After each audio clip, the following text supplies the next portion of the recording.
Boa tarde, pessoal. Nós estamos aqui em mais um ciclo de palestra do Sistema Municipal de Bibliotecas de Juína. Hoje a gente tem um encontro muito aguardado, né, que nós temos um encontro com o Pedro Bandeira e a Marta Coco. Rodrigo, nossa live ela vai ser transmitida pelo canal do... o Rodrigo é o seu filho, né, Pedro? Eu vou estar passando agora para o nosso secretário. Ele vai estar dando as boas-vindas a todos vocês, todos os professores. Agradeço a presença de todos, né, que está com a gente mais uma vez no nosso sistema, no nosso ciclo de palestras. Então, eu vou passar a palavra para a gente não perder muito tempo para o nosso secretário de Educação. Boa tarde a todos, boa tarde, Pedro, boa tarde, Marta. É um prazer estar recebendo vocês aqui. Quero cumprimentar a Alessandra, idealizadora e responsável de estar acontecendo isso. Eu fico feliz em estar na gestão, ao lado de pessoas que se preocupam com a educação, se preocupam com a cultura. E vejo e aproveito a oportunidade de falar aos colegas profissionais da educação a importância que nós temos com a leitura. Só assim nós poderemos fazer a diferença. E fico feliz, pela segunda vez, receber aqui Pedro Bandeira. Nós tivemos a oportunidade de trazer você pessoalmente aqui em Juína, agora nessa live, nesse momento de pandemia, mas quem sabe alguns dias a gente vai estar presente novamente, e você falando e encantando os profissionais da educação na questão aí da leitura. Então, eu fico muito feliz em estar recebendo vocês aqui. E também você, né, Marta, que a gente fica muito honrado que a gente tem uma avenida aqui da biblioteca com o seu nome, né? A gente sabe do seu esforço, do seu carinho também, né, pela literatura, pela leitura, enfim, é um grande prazer. E eu quero aproveitar a oportunidade aí agora e apresentar, então, o currículo da Marta Coco, tá? Para que todos, quem ainda não a conhece, que possa conhecer, né? Autora mato-grossense de diversos livros infantis e professora de literatura de língua portuguesa da UNEMAT, ali em Tangará da Serra. Já é uma grande nossa aqui do Sistema Municipal de Bibliotecas de Juína, dando, inclusive, o nome, né, uma sala infantil de biblioteca, da nossa biblioteca, que é a Biblioteca Pública Maria Santana. E agradeço, tá, você estar participando, agradeço essa formação. Peço novamente aos colegas profissionais da educação, da rede municipal, da rede estadual, participe dessas formações. Nesse momento de pandemia, é um momento, Marta, que a gente tem e pode estar próximo do Pedro Bandeira, próximo de você, próximo do secretário, da Alessandra, próximo da biblioteca. A Biblioteca Municipal de Juína, Pedro, ela tem uma grande avanço nesses últimos 6 anos, da última vez que você esteve aqui, né? Nós temos a Biblioca, que ela está conhecida aí internacionalmente, a primeira biblioteca indígena, né, da cultura da nação Riquitibatsa. Nós temos um prêmio daqui da questão da Bibliodelive. Então, o aluno, o professor, ou qualquer cidadão que é cadastrado aqui no nosso sistema, e o sistema de biblioteca, nós são 8 bibliotecas, né, Alessandra? 8 bibliotecas escolares, mais a biblioteca da UAB, mais essa nossa aqui, o chalezinho da leitura. Então, enfim, a pessoa quer, vai lá no WhatsApp, coloca o nome do livro e o motoqueiro vai levar esse livro higienizado, passa por toda uma situação. Olha, magnífico, né? O sistema de biblioteca também vem alicerçar isso. Então, eu fico muito feliz em estar à frente da Secretaria de Educação e Cultura e mais feliz ainda de ter vocês aqui junto com nós. Muito obrigado, um abraço e boa palestra. Com você agora, fique à vontade. Muito obrigada pela apresentação, pelo convite. É um prazer muito grande estar ao lado de um grande escritor como Pedro Bandeira e participar deste movimento que o município de Juína faz, que orgulha Mato Grosso, orgulha o Brasil. O projeto de leitura da biblioteca tem recebido prêmios, nós estamos acompanhando, mesmo virtualmente, tudo isso, né? Eu vou, então, começar apresentando o Pedro Bandeira, que não dispensa apresentações, porque é super conhecido, mas vamos cumprir o protocolo e dizer, né, quem é Pedro Bandeira. Ele é paulista, nascido em Santos, cursou Ciências Sociais na USP, escreveu para o jornal Última Hora, trabalhou na Editora Abril. Na Editora Abril ele escreveu para diversas revistas. Também em São Paulo se dedicou ao teatro profissional, trabalhou como ator, diretor, cenógrafo, trabalhou com teatro de bonecos e começou a escrever para crianças em 72, nas revistas das editoras Abril, Saraiva e Rio Gráfica. Em 83, ele começa a se dedicar, então, à literatura e publica O Dinossauro que Fazia Au-Au, seu primeiro livro. Depois, em 84, ele publica um livro que estourou nas paradas de sucesso, A Droga da Obediência, e aí uma série de livros para o público infanto-juvenil denominado Os Caras. É um autor premiadíssimo, já ganhou o Jabuti, o Prêmio Paulista dos Críticos de Arte, o Adolfo Eisen e o selo altamente recomendável da Fundação Nacional do Livro Infantil. Tem mais de 100 livros publicados, é casado com Lia, tem 3 filhos e 5 netos, entre netos e netas, né? Bom, este vasto currículo é conhecido já de todos vocês, então nós vamos imediatamente partir para o bate-papo com o Pedro Bandeira, aproveitar bastante este momento, né, um momento importante para a gente falar de uma coisa tão necessária que é a formação de leitores. Eu conversava com a Alessandra sobre isso, né, e dizia que é um grande ato de cidadania, de amor ao próximo, esse de se envolver nessas ações em prol da leitura e da formação de leitores. E aí, então, eu começo perguntando o seguinte para o nosso autor ilustre. Olhando para a sua biografia, Pedro Bandeira, a gente vê que durante um tempo você atuou no teatro, né? Os conhecimentos e as práticas do teatro te ajudaram e te ajudam a criar obras para crianças e adolescentes? E, o mais importante, já que o nosso papo hoje é sobre o fomento à leitura, você acha, partindo da sua experiência profissional como escritor, que os professores e as professoras deveriam, pelo menos, ter uma noção dessas práticas para incrementar as práticas pedagógicas, a contação de histórias, a leitura de poemas e desenvolver ações performáticas que possam fomentar o interesse pela leitura? Está sem voz, está sem áudio. Não, eu tinha desligado. Agora sim. Tinha desligado porque eu falo muito e atrapalho quando as pessoas estão falando.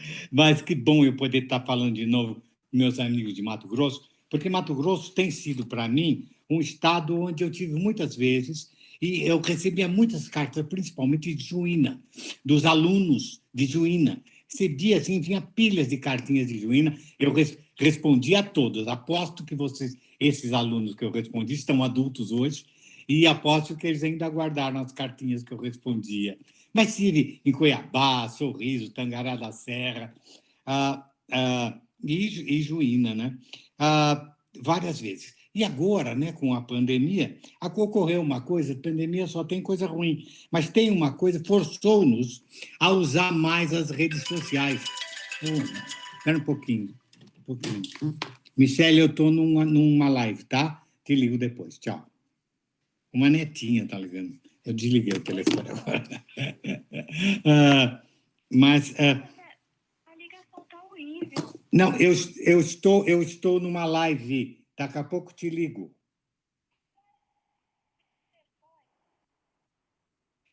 Ela não sabia, né? Mas esse trabalho que vocês fazem em Juína, da entrega do livro, é uma coisa que, olha, agora na hora da pandemia, eu acho que é a única maneira de funcionar a biblioteca, né? porque, meu Deus, né? Agora com a pandemia ninguém quer ir na biblioteca manipular livro que o outro pegou. Ixi, nunca vivemos uma coisa tão terrível como essa, né? Tão terrível como essa, mas as redes sociais nos permitem. Eu não poderia ir aí, né? Porque antigamente pega avião, vai para aí, não pode fazer. Mas pelas redes sociais estamos juntos. Mas, viu, Marta, eu, quando jovem em Santos,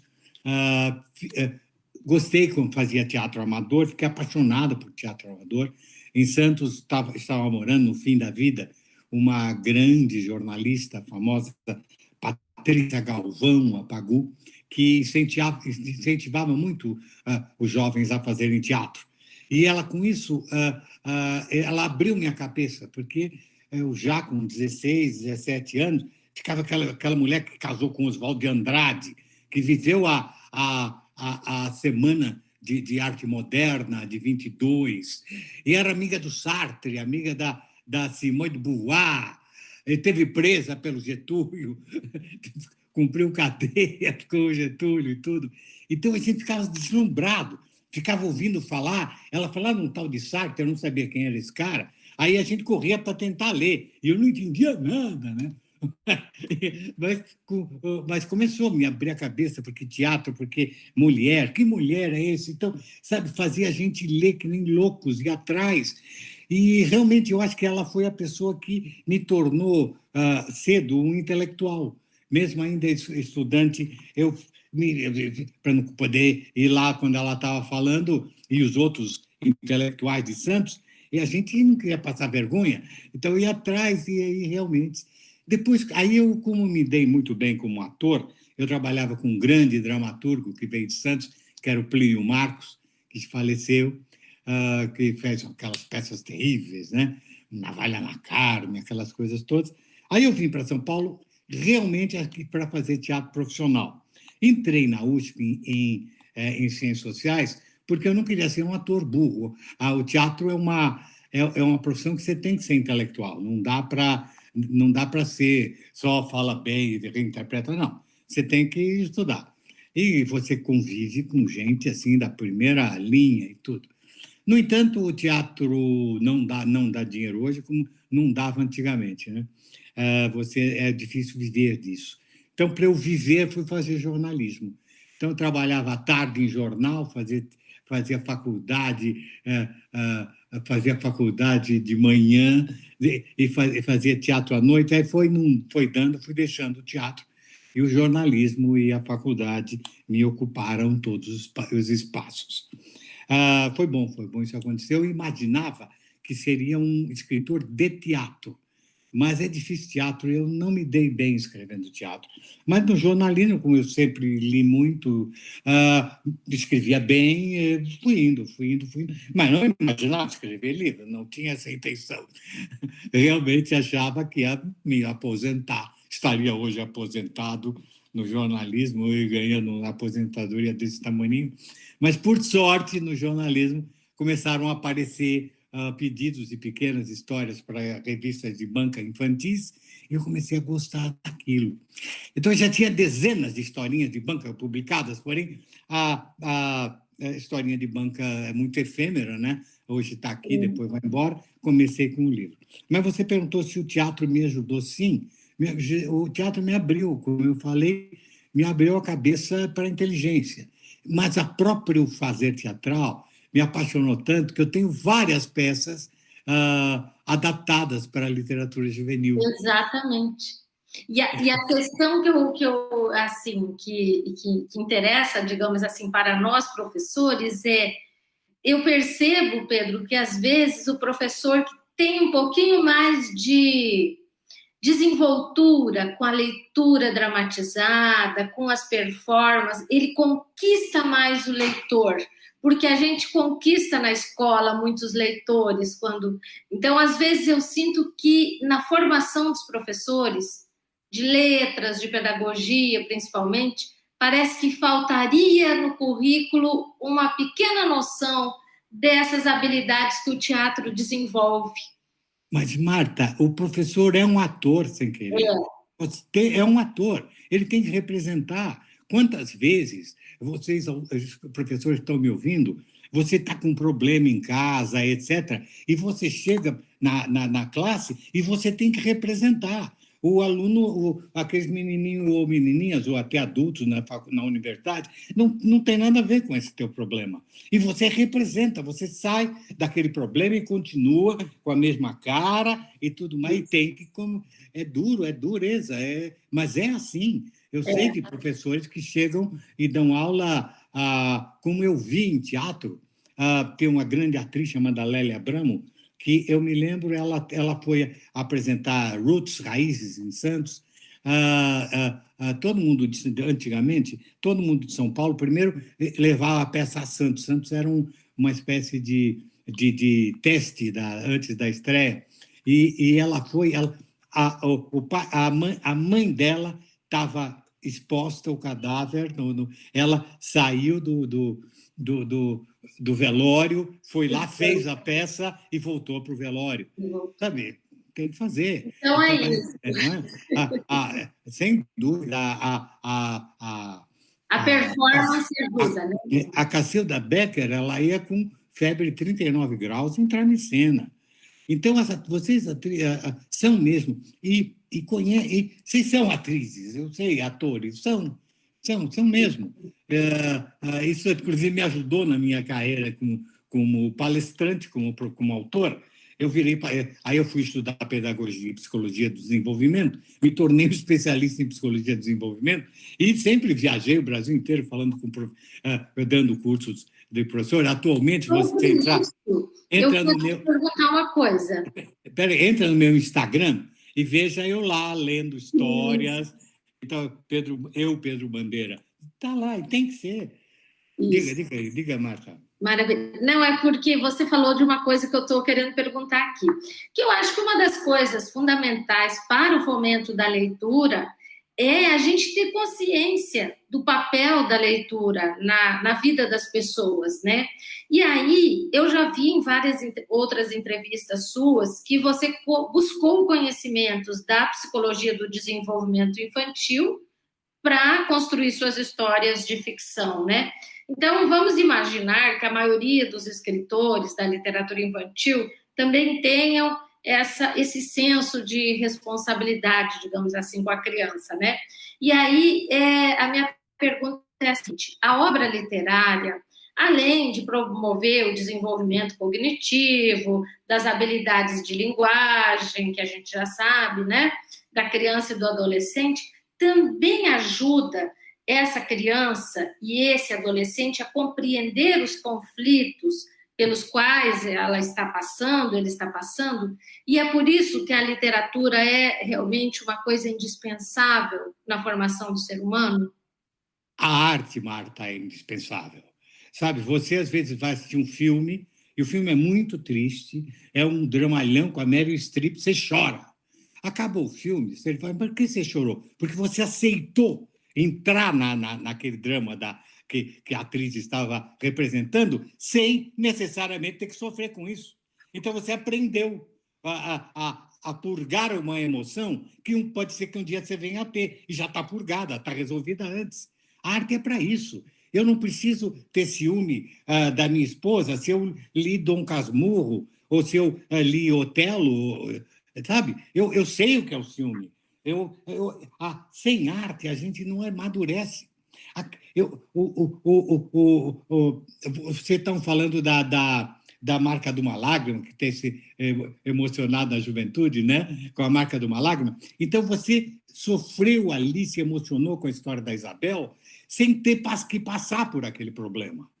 Sabe? Sem ter que você ver teu grande amor namorando a tua melhor amiga. Você não teve, mas você viu como é. Então, você já aprendeu um monte de coisa. Então, a literatura é fundamental para a gente amadurecer. A criança amadurece ao ouvir João e Maria abandonados pelos pais, sem ter que ser abandonado pelos pais. Ela vê Chapeuzinho sofrer porque ela dá bola para um desconhecido, e aprende que não é bom dar bola para um desconhecido, e assim você vai crescendo. Você vai crescendo. Sem a literatura, você cresce mal, você amadurece mal. tá? É preciso... A gente sabe, por exemplo, que hoje o Romeu e Julieta, uma peça escrita há 400 anos atrás, ainda é o melhor exemplo do amor impossível, do amor impossível. E hoje a gente ouve falar que Romeu e Julieta faz, inclusive, muito sucesso entre os homossexuais, porque nada é o amor mais difícil de ser exibido, é o amor homossexual. Então, eles se emocionam com um drama que seria heterossexual entre Romeu e Julieta, mas que é igualzinho o problema que ele está vivendo. Tá? A arte te ajuda, te consola, te amadurece, sabe? É bacana dizer isso. Essas moças que me dizem, adultos que me dizem hoje, professores, que se emocionaram com a marca de uma lágrima, se emocionaram sem ter que viver o drama da Isabel. Você disse que é muito... que costuma ser meio maluquete, meio assim, do contra, e viveu as histórias dos caras como se fossem aventuras. A gente sempre sonha em aventura, mas ninguém quer se meter no perigo. Mas você entra na literatura e vive aquilo como se fosse de você, e amadurece, e vai para frente. Eu andei em navio pirata quando eu li A Ilha do Tesouro, do Robert Louis Stevenson. Eu era pirata, estava junto lá, sem ter que me meter nessa fria, né? Eu era cowboy nas estepes, era o Tarzan que subia em árvore, no meio dos animais. Então, a literatura te faz viver coisas sem ter que sofrer as consequências dessas coisas. Então, é isso que eu procuro fazer nos meus livros. Então, eu tenho o problema da timidez juvenil. Aquilo é tema para eu fazer um livro.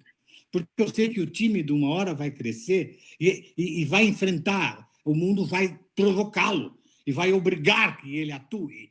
Né? E como é que é nessa hora? Aí eu faço um livro em que isso acontece. Então, o tímido lê, puxa, é mesmo, isso vai acontecer. Sabe? Então, cada coisa, cada livro meu, eu procuro pegar algo que ajude a criança a amadurecer. Tá? Ou enfrentando a língua, como em Alice no País da Mentira, a minha ideia é que ela curta a língua portuguesa. E desculpe que a língua portuguesa é meio dificinha. É uma língua sem sinônimos. Você tem que, para você compreender bem a língua portuguesa, você tem que ver a pequena diferença de nuance que existe de uma palavra para outra. Nós não temos a sinonímia perfeita, sabe? Você tem que saber a diferença entre delação e denúncia. São sinônimos? Não são. Não são. E eu preciso entender por quê. Então, cada palavra tem todo um arcabouço de emoções que ela reflete, que é único. Tá? Então, você precisa ler muito. Minhas crianças precisam ler muito para amadurecer e para entender o mundo. O mundo está todo escrito, Marta. Está tudo escrito. Que adianta? Mas eu não gosto de ler. Bom, não gosto de ler, então você não vai fazer nada. As coisas estão escritas. Para você aprender alguma coisa, está escrito. Pode ser a bula de remédio, pode ser no manual de instrução de uma máquina, pode ser num livro, pode ser numa revista, pode ser na tela, pode ser na nuvem, mas está tudo escrito. Se eu não tiver, né, condição de decifrar o conhecimento, que chance eu tenho no século XXI? Sabe, e nós sabemos, Martinha, quanto é ruim no Brasil isso. A gente sabe que metade dos adultos brasileiros são praticamente analfabetos funcionais. São pessoas, assim, não é, incapazes de entender um pequeno texto. Você vê como é que a gente sai no PISA, nos últimos lugares. Né? Em todas as práticas da vida em sociedade que essas pessoas... Porque a nossa sociedade é letrada, né? Nós vivemos numa sociedade letrada. Iletrada. Então, não desenvolveu essas habilidades, essas competências, elas sofrem muito. Por isso somos subdesenvolvidos, Martinha. Temos que ser. Temos que ser. Eu estava falando, nos anos 60, quando eu estava fazendo faculdade, a gente sempre tomava exemplos da Coreia do Sul, que era muito semelhante ao Brasil.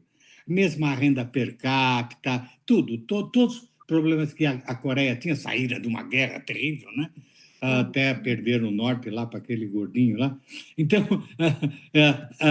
mas eram muito iguais. No entanto, acabada a guerra, A Coreia fez uma revolução educacional de tal ordem que olha onde está a Coreia hoje e onde está o Brasil. Aposto que muita gente aí está vendo o telefone Samsung ou o computador Samsung. Carros, vê quantos carros coreanos estão aí. Exatamente. E nós hoje importamos daquele país que tinha os mesmos problemas que a gente. A gente não cresceu e eles cresceram. Exatamente. Mas cresceram porque realmente puseram tudo em educação. Esse é um ponto fundamental que você fala, né? Porque quando às vezes, a gente fica se orgulhando de produzir produtos primários, o que é bom, o que é necessário, mas, em contrapartida, a gente fica importando tecnologia, não é? E isso custa muito mais, então a gente está sempre atrás, está sempre um passo atrás. Sempre atrás, sempre atrás. A Adriana Menegas destacou uma frase sua que disse: sem arte a gente não amadurece. Verdade, Adriane. E a Célia Regina Fontes cita aqui um trabalho que ela fez no CAPS, que é um centro de ajuda, adotando a leitura e a escrita literária como estratégia de cuidado em saúde mental com adolescentes em intenso sofrimento psíquico, corroborando, né, referendando isso que você acaba de dizer, que a arte, de um modo geral, e a gente está falando aqui da arte literária, ajuda, às vezes, a pessoa a compreender, porque no momento que a pessoa está passando pelos conflitos, às vezes ela não consegue entender o que está se passando com ela, mas aí vem um texto que tem um início, meio e fim, digamos assim, né? Tem um acabamento e ajuda a organizar esse... Então, realmente estão... E aí tem uma questão da Marciane. Ela pergunta: como podemos mostrar aos alunos a importância da leitura em uma realidade cercada de muita tecnologia? Pois é, a gente não pode botar a culpa no progresso de nossos próprios erros. A Coreia, a Alemanha continua produzindo e exportando coisas para nós, e são lugares onde o livro só cresce, só faz crescer. As pessoas não vivem sem a leitura, porque, veja, a tecnologia. Uma criança que lê mal, ela não pode usar bem a tecnologia. No máximo, ela vai fazer aquele joguinho de ficar matando e dando tiro aí, matando sei lá o quê. Só, daí para frente ela não vai. Toda a tecnologia é baseada, inclusive, em matemática. Se ela não for bom aluno de matemática, a internet, a informática é só matemática, né? E a comunicação é só língua.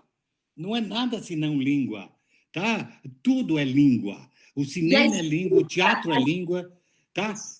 Então não tem jeito. A escrita é uma tecnologia, né? A gente não olha para a escrita como uma tecnologia, mas Mas é uma tecnologia, e é a tecnologia que você consegue entrar na tecnologia. Sem essa tecnologia, você não faz nada. Olha, a gente sabe, Marta, uma coisa que eu estudo muito, né? Esse problema. Então, eu estudo muito o tamanho do universo vocabular existente e o necessário.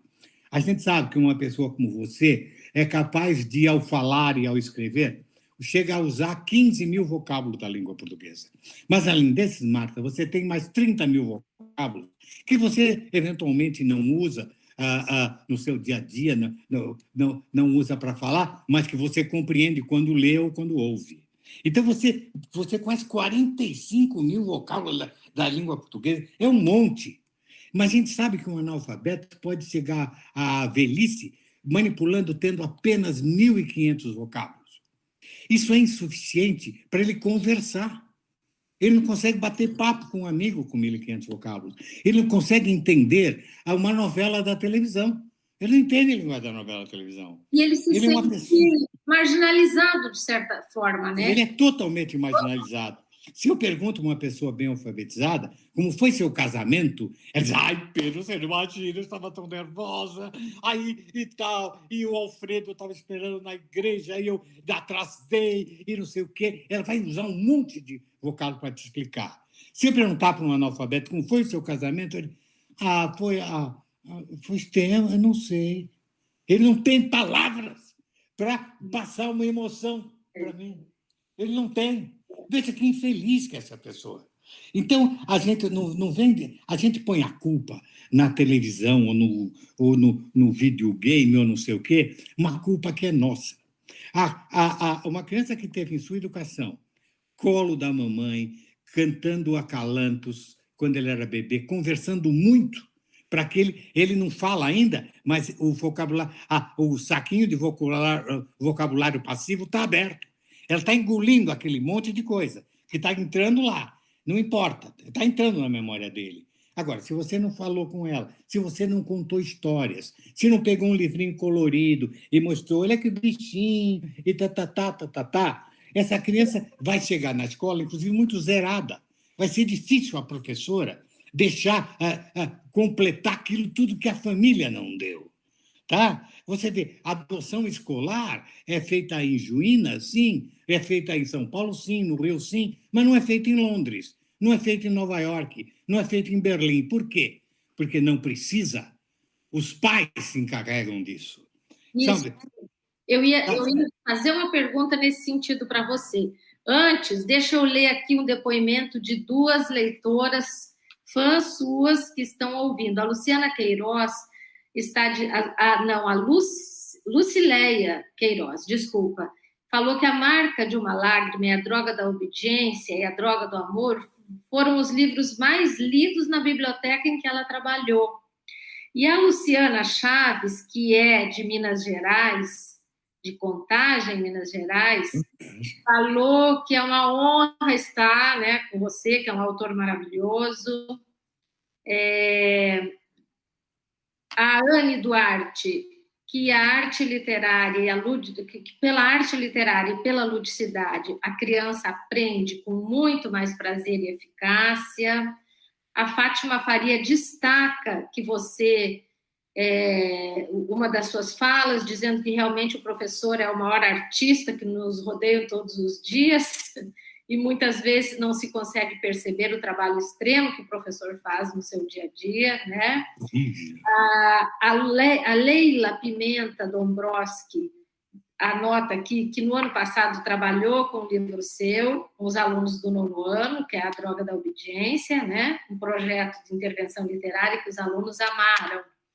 Mas eu ia te perguntar o seguinte, a gente já sabe, no gancho disso que você vinha falando, que a criança aprende no convívio social, por imitação e por interação. O Aristóteles disse isso há 400 anos antes disso, né? E a gente já sabe disso. Parece meio óbvio, né, que a criança, então, passe a ter vontade de ler quando vê a mãe lendo, quando vê o pai lendo, e depois na escola, quando vê a professora lendo, o professor lendo, envolvido com livros, com a prática da leitura. Parece muito simples, né? Mas por que no Brasil os nossos índices de leitura e de desempenho escolar relacionado à leitura ainda não são satisfatórios? Bom, e mais, o que eu quero te perguntar é isso. É justo colocar a responsabilidade apenas na conta da família e da escola? Como fica a responsabilidade das gestões públicas quanto ao incentivo da leitura? A gestão pública não pode fazer nada. Se nós não crescermos, se nós não cuidarmos do nosso filho, não pensa que o governador do estado vai cuidar. O problema do nosso filho é nosso. O problema é que esses pais mal letrados, que não tiveram oportunidade, que tiveram que sair da escola, não têm condições de cuidar.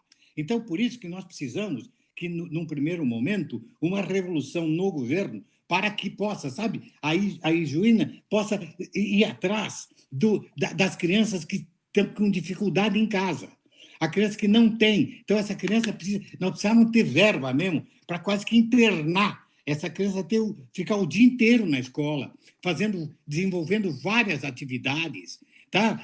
Várias atividades, aprendendo a jogar carta, a jogar dama, a conversar, a fazer um teatrinho de brincadeira, sabe? E conviver com gente boa, porque ela volta para o ambiente dela, que é muito pobre, e é muito pobre culturalmente. Então, ela vai pegar pouca coisa lá. Sabe? Então, e ela tem pouco tempo na escola. Não, a revolução feita na, na Coreia foi intensa, foi de dia inteiro. No Japão é de dia inteiro a escola. É uma coisa doida de escola. Você vê, vou dar um exemplo por que a nossa história é tão ruim. Olha, não é a parte religiosa que eu vou falar agora. Eu vou falar em história. Em história. O nosso Ocidente foi sempre católico até o século XV, quando o Gutenberg inventa a imprensa, e aí antes a Bíblia existia só escrita à mão e só nos mosteiros, e só os padres sabiam ler.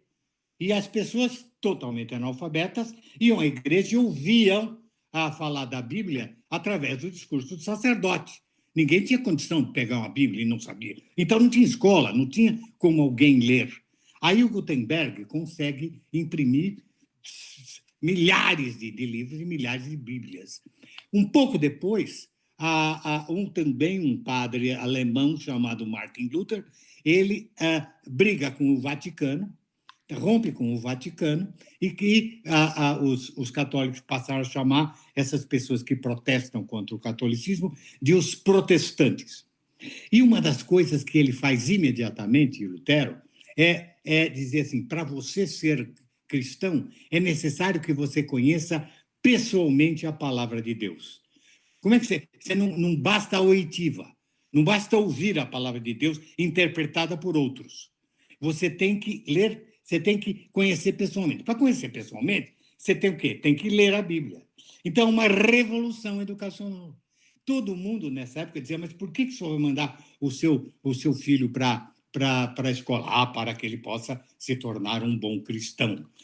E quais os países que entraram no iluminismo em seguida e que tornaram-se fortes e são fortes até hoje, senão Alemanha, Inglaterra e Estados Unidos? Quais aqueles que ficaram atrasados na época e são atrasados até hoje? Senão Espanha, Portugal e América espanhola e portuguesa. Por quê? Porque para nós não era culturalmente importante aprender a ler a Bíblia. E quando eu aprendo a ler a Bíblia, aquelas pessoas em camponeses chegavam à noite, trabalhando na enxada, à noite chegavam, acendiam uma vela e ficavam lendo juntos a Bíblia. Lendo. E aí, acabava a Bíblia, já tinha conquistado o hábito de ler nas horas vagas. Então, houve uma revolução editorial, porque eles queriam mais coisas para ler. Então, a Alemanha, Inglaterra e França e Estados Unidos, sabe, todos eles queriam ler. Ele dizia, o Lutero, que das nächste bei der Kirche muss die Schule sein. A coisa mais perto da igreja tem de ser a escola. A gente vê até nos filmes de cowboy, sempre ao lado quando faz uma aldeia lá no oeste, sempre tem uma escolinha. E tem, sabe, aquela escolinha não é só para ter uma professora para depois casar com o Gary Cooper, não. Era assim que eles faziam. Todas aquelas crianças dos colonos iam para a escola. Tinham que ir para a escola. Você vê que todas as crianças nesses filminhos estão sempre indo para a escola. Tá? E é assim, nós não. Tem prestígio, né? Tem que ter prestígio. Tem que ter a escola. Não tem e nós não. Nós fazíamos o lado da escola, a gente fazia cadeia. No lado da igreja, a gente fazia cadeia, não a escola. Entende? A gente fazia a senzala, não a escola. A escola demora para entrar aqui. E quando entra, era só para a elite. Não tinha vaga para todo mundo. Eu, quando estudei em Santos, eu fazia o primário, que era a escola municipal. Daí, para você ir para o ginásio, que é o Fundamental 2, você tinha que prestar um exame de admissão, que era difícil. Aí você prestava e entrava. Aí todo mundo podia estudar? Não. Mais tarde, estudando a história da educação, eu vi que na minha cidade só havia vaga para 30% das crianças para entrar. Por isso que o exame de admissão não era de admissão, era de exclusão de 70%. Como podemos ser fortes se já de cara nós excluímos, na década de 50, 60, 60% da educação do direito de estudar? É claro que somos fracos. A culpa é do nosso povo? Não. A culpa é da nossa história. O que nós temos que fazer, gente, é terrível, não é mudar o governo, é mudar a nossa história, a nossa maneira de ser. Nós temos que mudar o trilho do caminho do Brasil. E continua sendo assim. Sabe? Você corta a verba para pesquisa, estamos cortando verba para pesquisa. Nós somos dos países que menos investem em pesquisa, em ciência, em tecnologia. Aí nós importamos o que os outros estudam. Exatamente. Sabe? Olha, a Argentina tem 5 prêmios Nobel. Nós temos, deixa eu ver, nada. Nenhum. Não fomos nem candidatos. Nem candidatos. Mesmo Portugal. Portugal tem 2 prêmios Nobel. Agora teve o Saramago, né? Mas antes só tinha um que era o Egas Muniz, que foi aquele sujeito que inventou arrancar um pedaço do cérebro para tratar os loucos. Então, em Portugal tinha esse, agora tem... Mas não temos nenhum. Colômbia tem 3. Chile tem 3 prêmios Nobel. A Argentina tem 5. E Borges, Cortázar não ganharam o prêmio Nobel. Deveriam ter ganhado. Então, seriam 5. Não temos nada. Nós somos atrás na história e na cultura, na educação. Isso. Então, isso é revolucionário. Eu digo, Pedro, que nós aqui em Mato Grosso, que hoje é o estado que desponta no cenário nacional, na sua produção do agronegócio, eu acho importante que haja... Todas as cidades do interior, a maioria tem feiras desse segmento. Ok, é importante, a gente sabe da importância disso para a economia e tudo mais. Mas cadê as feiras de livros? É uma coisa que eu sempre digo, nós não podemos pensar em desenvolvimento se a nossa educação está embaixo, está atrás. Um famoso reitor de uma universidade de Harvard disse isso: se você acha a educação cara, experimente a ignorância. É muito mais... Na minha linha do tempo lá. Uma pesquisa recente, a 5ª edição da pesquisa Retratos da Leitura no Brasil, que foi publicada em 2020, retrata que houve uma queda de 4,6 milhões de leitores de livros entre 2015 e 2019. E entre as causas, né, dos entrevistados, leitores entrevistados, a falta de tempo, porque agora o tempo que sobra está sendo usado nas redes sociais. Isso é bom ou é ruim? Mas veja uma coisa, pega lá as razões que eles dizem que não leem. Aí, uma delas eu não tenho tempo. Ok. Ela tem tempo para ficar na rede social, mas não para ler. Por que será? Porque aí, em segundo lugar, vem, porque eu canso quando leio. Porque eu fico com sono quando leio. Significa que eu não leio bem. Quem começa a ler e tem dificuldade, começa a não entender direito, ele cansa. Ele cansa, e tudo é por ser analfabeto funcional. Sabe? Ele não é capaz de dizer, eu sou analfabeto funcional. Então, ele tem várias desculpas. Eu não tenho tempo, eu vou na rede social. Eu não tenho tempo, eu vou na televisão. Eu fico cansado. Eu trabalho muito, chego em casa, estou cansado e não dá para ler. Sabe? É tudo, pode ler, tudo ali é sinônimo. Eu não sei ler, eu não tenho letramento. Eles são alfabetizados, mas não são letrados. Nosso problema é fazer nossos alunos aprenderem a ler. Nós não podemos deixar ninguém sair do 5º ano sem ler qualquer coisa. Mas, para isso, ele tem que ter lido muito, porque aprende-se a ler do mesmo modo que se aprende a nadar, nadando. Só aprende a nadar nadando, só aprende a andar de bicicleta andando de bicicleta, só se aprende a ler lendo, só sabendo escrever escrevendo. É um problema de quantidade. Nós temos que até esquecer as outras matérias. Nós temos que fazer todo o Fundamental 1. A criança lê sem parar, lê o tempo todo, escrever sem parar. Eu falo isso. As professoras dizem, mas eu não posso ficar mandando tanta redação que eu não tenho tempo de corrigir. Não corrige. O teu problema, você não aprende na correção, você aprende lendo. Você aprende todas as palavras, Marta, que você conhece? Alguém te ensinou? Não, você aprendeu sozinha, lendo. A gente aprende também a estrutura do texto, a gente internaliza lendo. a gramática, inclusive Claro. a narrativa com a leitura. Não é a correção da professora que diz assim, está mal estruturado o teu texto, aí você aprende a estruturar. Não, se você de tanto ler, aprendeu a estruturar. Entendeu? Esse é o grande problema nosso, é a falta de treinamento. Eu tenho visto professores que fazem coisas maravilhosas, do tipo usar o tempo todo razões para o aluno escrever.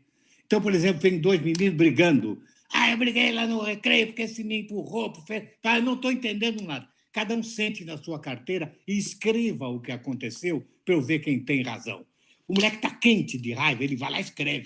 Traz o texto. Assim está mal escrito. Você vai ficar assim, não, peraí, escreva outra vez. Então, ele, sabe, ela usa sempre qualquer que tem uma queixa qualquer contra a escola. Tá bom, vamos fazer um manifesto para entregar para o diretor. Tá? Vamos fazer grupos aí, cada um escreve um manifesto, porque nós vamos falar. Pois não importa muito, tá? Mas importa que eles aprendem para que serve escrever. Tá? E tenho que escrever bem, senão vou ficar sem razão. Tá? Então, a classe está conversando muito, você entra na classe e diz, olha, é permitido conversar. Como? Escrevendo. Um vai fazer bilhete para o outro. Todo mundo fazendo, pode fazer até para mim, vamos fazer bilhete. Trocar, eles acham engraçado, brincadeira gozada, né? Então, começa a escrever bilhete. Escreva, leia. Tá? Isso, e não precisa corrigir. Não precisa corrigir. Isso. Não precisa corrigir, ele precisa treinar. Quem precisa treinar é o aluno, não é o professor. É o aluno. O professor não tem que ler livros infantil para escolher, tem que ler livro adulto para melhorar. Quem tem que ler livro infantil são as crianças. Tá? Então, façam-os ler. Façam ler em voz alta. Você sabe aquele autor lá, o Daniel Pennac, aquele francês, que fala que ele recomenda a gente ler em voz alta em classe, até para o ensino médio. E leia em voz alta. Todo mundo gosta de ouvir história. Gosta. Isso é do ser humano, é da nossa humanidade. Né? Você está numa festa, todo mundo conversando, aquele bagunço, alguém fala, gente, vou contar uma piada. Todo mundo para ouvir a piada. Quem não gosta de ouvir piada? Quem não gosta de ouvir história? Ele diz, então, que o verbo ler é parente dos verbos sonhar e amar, porque nenhum dos três comporta um imperativo. Eu não posso falar para você, sonhe. Você sonha se você quiser. Eu não posso falar para você, ame. Eu te seduzo se eu te seduzir, levar flores, levar bombons. Acho que é o nome do meu grupo de pesquisa, ler. Não é verdade? Então, ler também, você tem que seduzir o teu aluno para ler, não brigar com ele. E uma coisa, nós temos que tratar de diminuir a exclusão. Quem é professor do aluno fraco. O aluno forte é andar sozinho. Você que ninguém pode, não adianta falar, a gente aprova, porque tudo bem, não pode ficar. Não adianta aprovar, ele precisa aprender. Então, se você vê que ele tem dificuldade, ele é teu alvo. É como se fosse um médico. Um médico se dedica mais a quem está mais doente, não a quem está mais sadio. Exato. Se dedica terrivelmente ao que está mais doente. Você, professor, tem que se dedicar ao teu mau aluno. Sabe? O teu mau aluno, ele é mau porque ele está fraco, ele não entende nem o que você diz. Ele não entende, não tem vocabulário, ele tem que ser acelerado. Então, ele precisa da sua atenção, não da tua bronca, não da tua nota baixa. Nota baixa não ensina ninguém. O que ensina é professor. Você tem que, esse moleque não está entendendo, eu vou ter que fazer ele entender. Então, como é que eu faço? Esse é o problema teu. Que remédio eu vou dar para ele? É como o médico diz, puxa, fulano aqui está mal, o que é que eu faço? Ele tem que fazer alguma coisa. Por aquele que está muito doente, não pelo sadio. E você tem que fazer por ele. Porque o problema, no meu tempo, excluíam 70% das crianças. Hoje está todo mundo excluído. A exclusão na brasileira é uma vergonha. Nós temos 20 milhões de brasileiros passando fome. Tá? E não adianta, eles não podem passar fome, é brasileiro. Nós temos que dar comida para ele mais. Nós temos que dar condição para ele conquistar a vida. Uma pessoa desnutrida não aprende direito. A gente tem que pensar que isso é condição, né? De dignidade, de cidadania e condição para o cognitivo funcionar. Né? Pedro, olha, já tem gente elogiando a ideia dos bilhetes, dizendo que vai usar nas aulas, o Edson Alves. Você falou, nós temos aqui o depoimento do Adriano Souza. Adriano Souza é ex-secretário de Cultura lá de Juína, e ele fez um trabalho tão bonito em Juína que o pessoal do estado aqui em Cuiabá foi lá buscar o Adriano para trabalhar na Secretaria de Cultura do Estado. E a gente está contando, viu, Adriano? Não sei se você está aí ainda ouvindo, que você implemente esse sistema de bibliotecas em todo o Estado, aí, nos municípios que não tem, a exemplo de Juína, que Juína virou hoje um modelo para Mato Grosso. Ele diz o seguinte: meu coração se enche de alegria ao ver um debate tão importante. Acredito que a leitura é o caminho para a transformação que sonhamos. Leitura emancipa. É verdade, eu também acredito muito nisso. E aí, a pergunta do Edson: como fazer com que a tecnologia não seja uma concorrência da leitura, e sim uma aliada? E aqui também eu vou somar a pergunta da Maria Inês Farias de Oliveira, que diz: muitos alunos só têm acesso aos livros na escola. O que fazer para mudar isso? Verdade, não tem. As famílias não dão presente de livro, não leem para eles, porque elas não sabem ler, porque elas fazem parte desse grupo de gente. Claro que eu sou alfabetizado. Ele é alfabetizado, sim, mas ele não entende o que lê. Então, como é que ele não vai comprar livro? Então, nós temos que... Isso é a escola. Nós precisávamos ter uma escola de tempo integral, pelo menos Fundamental 1. Sabe? Aí, para ele ler, sim, ler até cansar. Ele lê o tempo todo, tem jogos de leitura, sabe? 1000 coisas ele tem que fazer. Mas aí, você tem que... Aí o professor tem que saber. A minha classe, digamos que seja uma classe boa, então eu tenho 80% de crianças que acompanham ou muito bem ou medianamente o meu curso, mas eu tenho 20% que não acompanha. Então, esse 20% tem que ter um centro de terapia intensiva, tem que ter uma UTI na tua casa. E aí você vai ter que facilitar a vida desses. Eles vão ler textos mais fáceis, mas mais textos, para ele poder ser acelerado. Como você faz? Comece com poesia. Poesia é mais fácil de entender do que prosa. A poesia é feita sempre de acordo com a respiração humana. A redondilha segue o hausto natural da respiração. Batatinha, quando nasce, esparrama pelo chão. Menininha, quando dói, minha terra tem palmeiras, onde canta o sabiá. As aves que aqui gorjeiam, não gorjeiam como lá. É difícil ler errado isso. Em prosa é mais fácil errar. Eu respirar na hora errada e tal, eu não entendo o texto. Tá? Então, começa com poesia. Traz música para ele ler como poema. Procure várias poesias. Se trata de uma menina de 12 anos, dá poesiazinhas de amor para ela ler, letras de músicas românticas para ela ler, sabe? Se o menino gosta de futebol, dá um textinho sobre futebol para ele, tá? Mas muitos, ele tem que ler vários. Enquanto a classe está lendo um livrinho de 50 páginas, ele vai ler 50 textos de 1/4 de página.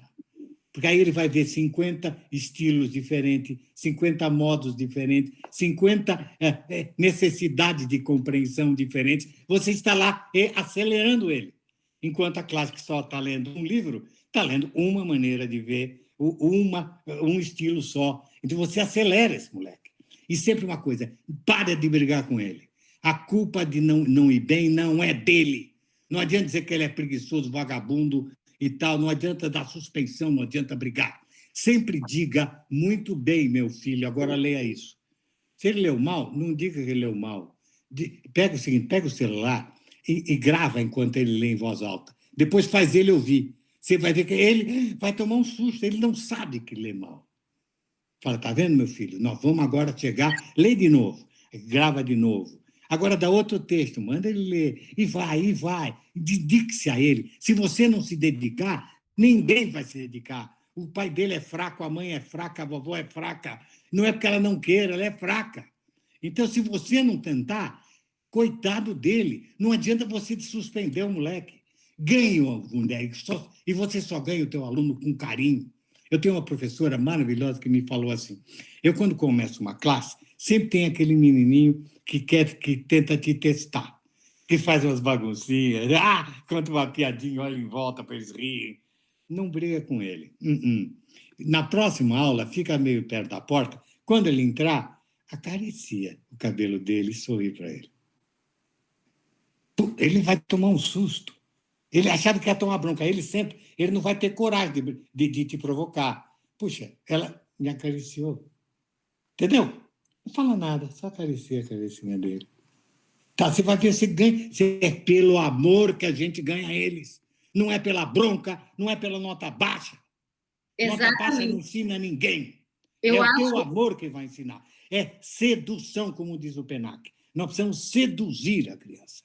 Tá? Ele não gosta de ler, então ele não gosta de ler porque ele tem dificuldade de ler. Então leia um texto para ele, faz a classe ler aos poucos. Primeiro Joãozinho lê o primeiro parágrafo, aí a Mariazinha lê o segundo parágrafo e tal, e deixa mesmo os mais fraquinhos para textos mais curtos, tá? Não desafia ele, porque ele vai ficar com vergonha, porque ele está vendo que a Mariazinha está lendo melhor que ele, entendeu? Então não desafia ainda. Agora, quando ele puder você já chegar numa história e já dar um parágrafo para ele ler, ele vai ficar feliz. Ele vai ficar contente. Eu já cheguei lá. Gente, carinho e amor. Para de nota baixa, para de suspensão, expulsão. A criança que é expulsa, ela vai procurar a turma dela. Qual é a turma dela? Os expulsos, os excluídos, os piores. Então, a gente está jogando ele no colo dos piores. Você falou, isso que você falou é fundamental, porque eu acho que hoje tem muita gente dando pitaco na educação, que nunca foi professor, nunca nem visitou a escola, nem a escola que os filhos frequentam, fica dando pitaco. A gente vê nas redes sociais, às vezes, alguns comentários em favor de uma educação mais rígida, disciplinadora, e não e às vezes feita por profissionais que não passaram pelo processo de formação que um profissional da educação passa, né? Então, isso que você fala é muito importante para que toda a comunidade ouça e reflita sobre isso, porque realmente eu, como você, acredito que o que ensina é o amor, é o exemplo, é o estímulo, e não o castigo, e não. Você exclui, realmente você vai marginalizar e essa pessoa não se recupera nunca mais. E os efeitos disso depois, isso vira uma bomba, né? Os efeitos disso são esse monte de cadeias aí que nós estamos construindo, em vez de estarmos construindo mais bibliotecas, mais museus, teatros e tudo. Esses pais brigam, precisa construir mais cadeia. Não, precisa construir mais escola, precisa dar mais salário para o professor, mais apoio ao professor, porque nós não temos nem apoio social, Marta. Veja, quando você convoca uma reunião de pais, só comparecem os pais dos alunos bonzinhos, que fazem tudo direitinho, que são as graças. O pai dos meninos com dificuldade, dos demoninhos, nem vai à reunião de pais. E se for, é para reclamar da escola. Não, gente, não temos nenhum apoio das nossas famílias. Nós brigamos contra moinhos de vento, sim, mas nós não podemos deixar essas crianças morrerem. Sabe? Um médico não pode chegar para o cara que está muito doente e dar uma bronca. O senhor não tem vergonha de ter com essa diabetes? Que horror! O senhor vai ficar 3 dias suspenso no hospital. Não é assim que ele vai curar o paciente. É descobrindo um remédio. Você também. Não adianta dizer que o moleque é preguiçoso, ele não estuda. Ele não estuda porque não consegue estudar, porque ele está em outra. Então, você tem que pôr ele na sua. É com carinho, com amor, com atenção, é cumprimentando. Acha maneiras de elogiar o menino fraco. Do tipo, puxa, você é bonito, hein? Caramba. Gostei do seu cabelo, do bonito cabelo que você tem. Elogie ele. Inventa um troço para ele ficar do teu lado. E fala, essa professora é minha. Aí ele vai te ouvir.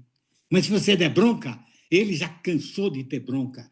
Bronca em casa, bronca do professor anterior. Ele vai falar, essa está contra mim, igual os outros. Ele só vai te hostilizar. Seja, ao contrário, puxa, ganhei uma para mim. Pronto, ela vai te ouvir. Ele vai te ouvir. Insiste em amor.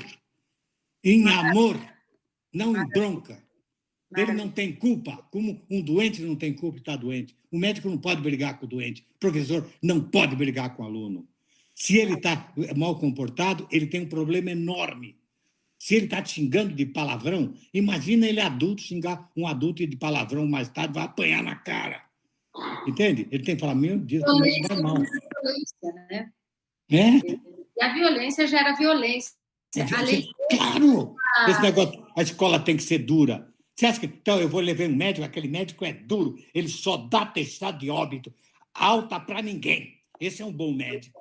E aí também você também limita muito, né, a criatividade, a expressão, você cria pessoas bitoladas, alienadas, e se a gente quer uma revolução, uma transformação na cidadania, nós não vamos conseguir com esse método.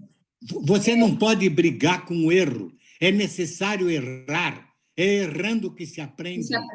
Não adianta, sabe? Eu erro, pai, tá, corrijo e vou caminhando. Faz parte da aprendizagem, né? Quando a criança é pequenininha e ela faz a gracinha, fala uma palavra errada, todo mundo ri. Esse é o método que ela está aprendendo para falar certo. Aí todo mundo ri, ninguém briga com ela. Mas quando ela for maiorzinha, ela erra uma conta, eu dou bronca? Não, é natural errar. Não, meu filho, tudo bem, mas olha, aqui era para dividir, não era para multiplicar. Você não entendeu? Veja no problema. Eu perguntei, tá, isso quer dizer dividir, não quer dizer multiplicar. Vamos fazer certo? Você acertou a conta de multiplicar, mas não era de dividir. Então, não briga. Fala muito bem, você acertou a conta, mas não era assim. Carinho, carinho, carinho. O professor, puxa, eu falo muito, desculpa. Não, a gente adora ouvir. Eu estou aqui tentando entrar, porque eu quero dizer as coisas que as pessoas estão falando. Diga, meu amor, diga. Moreira disse que trabalhou numa escola pública e na pandemia teve uma dificuldade muito grande dos alunos virem atrás dos livros literários. Realmente, né, não está fácil. A Yara pergunta o seguinte: o aluno, quando chega ao ensino médio, ele parece que a maioria tem uma aversão a livros. Como conciliar isso? Estão na fase dos gibis, eu acho que ela quis se referir aos mangás, que agora estão sendo muito lidos, né? Como conciliar isso? É tamanho de páginas que conta, que luta para transformar o prazer literário, ela diz. Depois... Você é professora universitária, você tem alunos que não sabem ler. Na universidade você tem, ou não? Tem. Que vieram de um letramento muito ruim, né? Muito ruim. E aí vem com todos esses problemas para dentro da... Pois é. E você pode seguir vai alfabetizar na universidade? Desculpe. Então, o problema é o seguinte, para mim, é o Fundamental 1, é a creche, é a educação infantil Fundamental 1. Nós temos que fazer uma revolução de baixo para cima. O menino que chega muito mal letrado, tenta alguma coisa, dá livros fáceis, quem sabe o menino chega se ele ler, ele tem 17 anos, manda ele ler A Marca de uma Lágrima, quem sabe é mais fácil ele ler A Marca de uma Lágrima do que um livro. Aí manda ele ler Memórias Póstumas de Brás Cubas. Ele é analfabeto, como é que ele vai usufruir a beleza que é aquele livro? Então, baixa. Mas é duro, né? Você chegar no ensino médio e você só tem 50 minutinhos de aula de português, você não tem mais o dia inteiro como você tinha no Fundamental 1, tá? Então, naqueles 50 minutinhos, você tem que conquistar o cara para a leitura, que não foi conquistado durante todo o ensino fundamental. Sim. Então, erramos no ensino fundamental. Nós tínhamos que ter brigado por esse menino, por essa menina. Geralmente, os meninos têm mais dificuldades, as meninas têm menos. As meninas são mais fortes, já notou? Que as meninas são mais fortes que os meninos? Então, tem uma experiência do ensino médio que eu vou compartilhar com a professora. Eu dava aula de língua portuguesa, e na época era dividido, língua portuguesa, gramática, aí tinha outra professora para interpretação de texto e outro professor para literatura. Mas eu, na aula de gramática, o que eu fazia? Lia, antes do começo da aula, um conto. Isso. Sem comentar, sem fazer análise nem nada, às vezes um breve comentário, mas fazia isso. Eles se viciaram nisso. Então, teve um dia que eu esqueci o livro. Eu digo, gente, hoje não vai ter leitura porque eu deixei o livro em casa. Foi uma tristeza. Porque é aquilo que o Pedro falou. O ser humano gosta da história, de ouvir história, gosta da história contada, gosta da história lida. E a gente vai, né, fazendo o que pode para... O Everton Souza escreveu uma coisa belíssima aqui, né? Ele diz, ler é um ato político. Sim, certamente. Sem dúvida. A Fátima Faria escreveu também uma coisa muito bonita. Que bênção, professor Pedro, essa UTI do bem do ensino, salvando cada dia a hora da leitura, e ela lhe chama de mestre e lhe parabeniza. Né? A Madalena Luiza também diz que os livros precisam estar nas mãos das crianças e não dentro dos armários. Também disse que os livros do Pacto fizeram grande diferença, pois o objetivo é ter os livros nos cantinhos da leitura e nas mãos das crianças. A Paula Dias está dizendo que a live está maravilhosa, que está havendo muito aprendizado.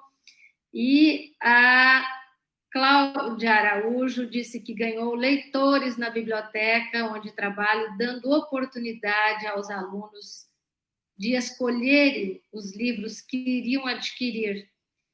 E isso aumentou muito a frequência na biblioteca. A Marciane está dizendo que o café literário online foi uma ótima experiência para o aluno contar o que está lendo e incentivar o colega a ler o mesmo, e que adoraram fazer isso. Então, são experiências... Deixa eu falar um pouquinho sobre essa professora do ensino médio. Realmente, eles chegam muito analfabetos no ensino médio. Aí é que nem o médico, ajuda esse aluno. Dá para ajudar um pouco. Você não vai salvar todos, que já é bem tarde, mas tenta. Faz o seguinte, facilita a jogada para ele. Então, em vez de dar memória póstuma para as cubas, pega alguns contos do Machado, que são campeões, sabe? Dá um enfermeiro para ele, por exemplo. Um enfermeiro qualquer um entende, né? É muito bacana. A Missa do Galo, é erótico para cachorro, ele vai gostar, ele vai entender que é erótico, ele vai ficar feliz. Quando ele vai entender que naquele papo dos dois, ninguém está falando nada, mas eles estão quase se pegando, mas não se pegam. É muito legal. Então, facilita o jogo, vai para baixo. Vai, dá coisa mais fácil, acelera ele. Ele não gosta de ler porque ele não sabe ler, ele não tem o letramento. É duro você ter que fazer isso no ensino médio. Mas nós, viu, secretário, por favor, vamos lutar na educação infantil e vamos lutar no Fundamental 1. Faz assim, olha, Juína vai ter uma lei que vai ser o seguinte, ninguém pode chegar no 5º ano sem estar bem letrado. Nós vamos lutar por isso, lute por isso, vamos lutar. Vamos lutar agora é com amor, não é com bronca. Não exclua ninguém. Excluir é criar um bandido, tá? Você exclui, ele vai para a rua, vai virar o quê? Sabe? Se ele for inteligente, ele vira bandido. Né? Não podia virar um grande profissional, já que ele é inteligente? Ele é inteligente, eles são inteligentes. Claro, você tem problemas graves, dislexias, etc. Mas é a minoria. É a minoria. A maioria dá para salvar. Agora, com amor. Eu amo essas crianças. E eu fico tão triste quando eu vejo a criança excluída. Não exclua. Põe no colo, sabe? Põe no colo, ajuda. Ele está morrendo, a criança está morrendo para a vida. Uma criança que não vai bem na escola está morrendo para a vida, gente, no século XXI. Às vezes, essa criança não tem em casa, né, um pai ou uma mãe que tem uma boa orientação. A salvação é a escola. O pai bebe, bate na mãe dele, na frente dele. Ele tem problemas sociofamiliares. Por isso que se ele pudesse ficar o dia inteiro na escola, sabe? O dia inteiro na escola, ele faria refeições boas, feitas por um nutricionista, direitinho, ele vai ter um desenvolvimento melhor. Se ele não enxergar bem, a escola vai fornecer oftalmologista e assim por diante, tá? E aí, quando ele vai só para casa, já vai alimentado, vai lá para dormir, pronto, acabou. Entendeu? E volta de manhã. Esse seria o ideal, mas não temos dinheiro para isso, porque nós privilegiamos outras verbas no governo, tá? Outras verbas, sabe? Às vezes um viaduto pode esperar, a escola não pode esperar, porque essa geração é perdida. Eu não posso perder esse aluno hoje. E assim, às vezes eu acho que a política, de um modo geral, ela tem uma visão de muito curto prazo, né? A gente vê, por exemplo, a Finlândia, que é um dos países que se destaca nos índices da educação, eles levaram 70 anos para chegar a esses índices. Então, os projetos, eles têm que ter continuidade. Se não existe continuidade, você não colhe os frutos. Claro, não dá.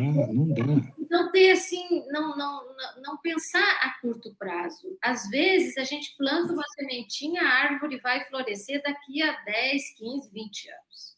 Enfim. Pois olha, e não é a política hoje. Não é hoje, é sempre. É para sempre. Nós temos que ter um projeto de 100 anos no Brasil, não um projeto de um ano. Infelizmente, nós temos até um ministro da Educação que diz que a criança precisa sentir dor. Ela precisa ser agredida, ela precisa sentir dor. Meu Deus! Como precisa sentir dor? Ela tem que assistir beijo, afago, colo. Ele nunca teve nada. Provavelmente há violência na casa dele. É muito provável que haja. Tá? Claro que há. Bom, tudo bem, olha, gente, por favor, olha, eu só brigo hoje pela educação, não tenho mais nenhuma esperança. Você vê que eu nem falei em literatura aqui, nem falei nos meus livros, não é. Eu estou velho, a minha missão é ajudar, é dar um pouquinho para ajudar esse país a sair de uma situação que não precisava estar. Nós não precisávamos ter essa história tão ruim que temos. Não precisávamos ter, tá? Não dá adianta ter uma grande elite e excluídos. Na Finlândia não tem ninguém excluído, viu, Martinha? Tem ninguém excluído lá. A distribuição de renda é um pouquinho mais equilibrada. Né? Claro, agora está falando. Nós não aceitamos, nós somos, só nós e a Letônia, somos o único país do mundo que não cobra imposto dos dividendos, da retirada de lucros. Isso é um atraso assim, fora, sem precedentes. Nós e Látvia, todos, até o Uzbequistão cobra, tá? Até países mais atrasados que nós. Então, é daí que tem que sair o dinheiro. É daí. É isso que eu ia dizer. O dinheiro existe. O que precisa é organizar. Não dá. Você viu que os bilionários brasileiros, agora na pandemia, cresceu a fortuna deles? Sim. Por quê? Porque as nossas leis são só para eles. Exatamente. Para essa criançada toda, não dá, não sobra. Eu sei, eu estou falando, o prefeito sabe, o prefeito ouvindo sabe disso, tá? Ele tem que remar contra a corrente, mas nós temos que remar contra a corrente. Vamos começar com o professor. Uma coisa que eu acho que falta, às vezes nem todo mundo tem essa compreensão, é muito melhor você viver quando você tem por perto pessoas com condições boas, dignas de vida, e com pessoas com capacidade, né, que tiveram a oportunidade de desenvolver seus talentos, suas capacidades. Você viver num lugar, num ambiente assim, é muito melhor do que você viver cercado por um muro cheio de cerca elétrica, com medo da violência, com medo da ignorância, com medo do monte de coisa. Então, é nesse sentido que é muito ruim não investir. Né? O Brasil é o único país onde não tem jardim na frente das casas, parecem fortalezas, tem muros altos, tem aquela, como é que é, concertina, aquela... Tá, talvez aí em Juína nem tanto, mas aqui em São Paulo só tem fortalezas. Então, todo mundo com medo do quê? Dos excluídos, porque nós excluímos o resto. E aí nos cercamos. Tá? Não pode ser. Não, olha, nós temos que mudar esse país. Não, olha, não é mudar um governozinho, não. Nós temos que mudar os próximos 100 anos. Agora, começa por você, professor. Você é a única esperança.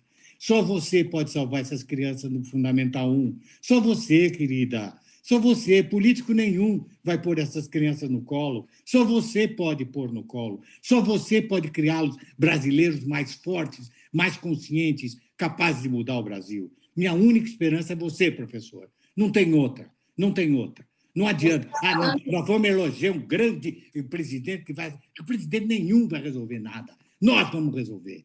Você vai resolver, professor. Se você pode fazer uma nova geração mais forte, fabulosa, com conhecimento, capaz de votar bem, do jeito que ele achar. Vamos respeitar a maneira dele pensar, mas vamos ajudá-lo a pensar. Tá? A literatura põe no colo. Mas se você não puser no colo, ele não põe a literatura no colo. É você, professor, só você pode mudar o Brasil. É duro, você não tem nem respeito social, nem respeitam o professorado hoje, diferente, por exemplo, do Oriente. No Oriente, o professor é mais importante que o imperador, tá? Mas não dá, eu falo muito e não dá. Mas tem que falar, pronto, acabou. Você está falando em esperança e a Adriana Mira disse: ouvir Pedro Bandeira me faz esperançar. A Verônica de Cássia está dizendo que vai usar os bilhetes e as cartinhas, gostou da ideia. Pedro, você é um dos escritores mais lidos no Brasil, e um dos seus livros que estourou foi A Droga da Obediência, né? Um best-seller na literatura brasileira. E você escreveu esse livro num contexto de censura. Eu também, né? Mas eu sou um pouco mais nova. Vivenciamos a experiência da ditadura militar no Brasil. Que lição você tirou dessa experiência? E eu perguntaria como que um homem vivido, intelectualizado, no auge da maturidade, como o senhor, vê o Brasil hoje. A gente está caminhando para frente ou está dando alguns passos para trás? Bom, sim, eu escrevi isso aí, eu fui jornalista durante toda a ditadura, eu fui jornalista durante toda a ditadura. Eu era um jovem jornalista quando a ditadura entrou e quando a ditadura saiu, eu já tinha virado escritor. Então, eu sempre vi sobre censura. E a droga da obediência é uma metáfora sobre a censura. Tá? É sobre a ditadura, sobre o autoritarismo. Nós não estamos bem, mas nós também não estávamos bem.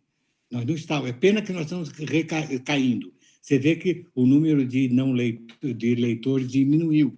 Vem diminuindo o número de leitores no Brasil. Tá? Agora, com a pandemia, nós, infelizmente, vamos ter grande abandono da escola. Vamos ter um grande abandono da escola. Nós vamos ter que lutar muito para recuperar os erros que vêm sendo cometidos. Tá? Agora, não é arrumou, ficou bom. Não ficou bom. Nós temos que mudar a nossa história. A história do Brasil tem que ser outra. Nós temos que virar um país leitor, um país que investa em ciência, em pesquisa, em tecnologia, tá? Que valorize a escola, que valorize o professor. Tá? Isso muda. Dá para mudar? Dá para mudar. A Coreia mudou. Nós não podemos mudar? Por quê? Por que não? A gente tem, inclusive, mais condições do que a própria Coreia. Nós não saímos de uma guerra. Eles saíram de uma guerra brutal. Não, as condições de produção nossas são maiores, melhores. Nós não temos terremoto, inundação, não temos neve, não temos nada, nós só temos coisa boa. Vocês estão aí, um estado maravilhoso, com o Pantanal ainda, aí queimam o Pantanal, desmatam o Pantanal, e só para aumentar o nosso produto primário, é muito bom, mas, puxa, sem serviços e sem indústria, nós não temos emprego. Nós não podemos dar emprego. O agronegócio dá pouco emprego. O agronegócio é maravilhoso, mas dá pouco emprego. E é assim mesmo. Nos Estados Unidos, o agronegócio é enorme, mas lá eles fazem o agronegócio com 2% da população. Tá? Agora, tem emprego na indústria, tem emprego em serviços. Nós agora caiu o serviço demais. Foram fechados, agora para a pandemia, um monte de empresas fecharam. Nós vamos conseguir sair dessa, mas vai ser duro. Agora, eu só ponho... olha, meu voto é só para o professor, mais nada, tá? Só o professor pode mudar. Você fala da ciência, né? Eu gosto de pensar que, né, de onde está vindo a solução, não digo a solução, mas assim, pelo menos uma amenização para esse problema da pandemia, da ciência que está lá, os pesquisadores que ficam lá anos e anos e anos estudando as vacinas, estudando os vírus, é daí que vêm as soluções, né? Nós estamos perdendo técnicos. Você vê quantos técnicos estão indo embora para os Estados Unidos? A nossa inteligência está indo embora. Não podemos fazer isso. Nós estamos perdendo os nossos melhores cabeças. Estão fugindo do Brasil. Que isso? Gente, é o país mais rico do mundo. Se você olhar, é o único país que não tem deserto. É o país que tem mais rios em todo o mundo. É o Brasil. É 100% de terra arável. O nosso agreste é arável. Você vê o Israel, que está no meio do deserto, eles plantam alface no deserto, graças à tecnologia. Tá? Porque eles acreditam em tecnologia. Nós não. Nós acreditamos em quê? Todo mundo quer só entrar na política e no emprego público e na mordomia. Essa é a única esperança do brasileiro. Não dá. Vamos mudar. Professor, você pode mudar, por favor. Não desista. Eu sei que é duro, mas não desista. Tenha força. Firmes e fortes. Pedro, a Shirley Parreiras quer a sua opinião sobre o diário de leitor. Se é importante também, se você acha o registro da leitura feito nos diários de leitura importantes. Eu acho que ele tem que escrever. Tem que escrever suas emoções, tá? Porque você tem que escrever motivado. Então, é melhor você escrever com emoção. A criança está triste, então escreva a tua tristeza. Sabe? A criança chorou, tá bom, então escreve por que você chorou. Ele precisa saber botar a sua emoção no papel. Esse é o primeiro caminho da leitura. O tema de leitura que a gente dá, geralmente é um tema difícil. Eu me lembro, no meu tempo, dava o tema Minhas Férias. Esse tema é muito frio, muito ruim. Dê assim, a criança pequena, deu tempo, a minha mãe. Manda ele escrever sobre a mamãe, escrever sobre o bichinho de estimação que ele tem.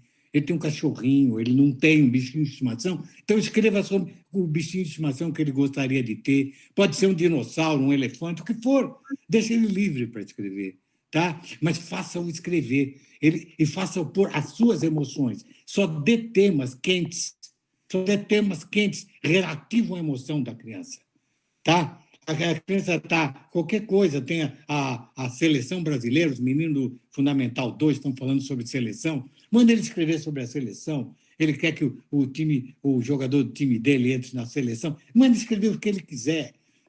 Coisas que são dele.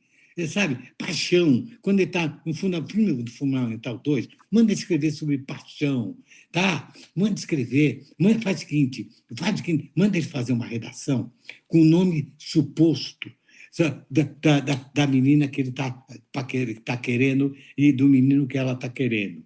Mas ela não põe o próprio nome, tá?